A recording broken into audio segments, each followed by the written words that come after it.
কোরআন, এর চাইতে শ্রেষ্ঠ কিতাব কোনটা? বলেন না বাফ, এর চাইতে দামি বই কোনটা?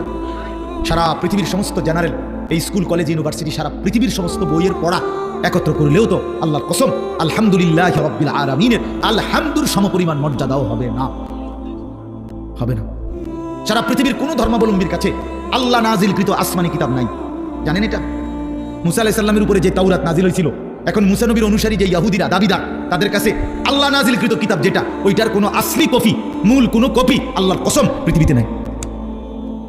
ঈসা আলাইহিস সালামের উপরে নাজিলকৃত যে ইনজিল, যেটা আল্লাহ নাজিল করছেন ঈসা নবীর উপরে, আজকের পৃথিবীর যে খ্রিস্টানরা গোটা ইউরোপের, তারা দাবি করে তারা খ্রিস্টান, মানে যিশু খ্রিস্ট ঈসা আলাইহিস সালামের অনুসারী, কিন্তু তাদের কাছে আসমানি কিতাব যেটা আল্লাহ নাজিল করছেন এটা নাই। যেটা তারা মানুষের দেয় ইনজিল, কিতাবুল মুকাদ্দাস, বাইবেল, এটি তাদের বানায় না।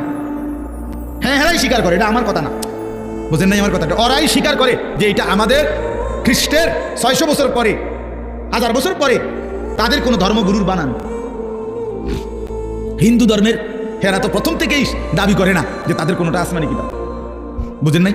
বেদ, পুরাণ, গীতা, ভগবত, রামায়ণ, এটি একটাও কি না আসমানি? ভাই এটি কিচ্ছু না, আসলেও কিচ্ছু না।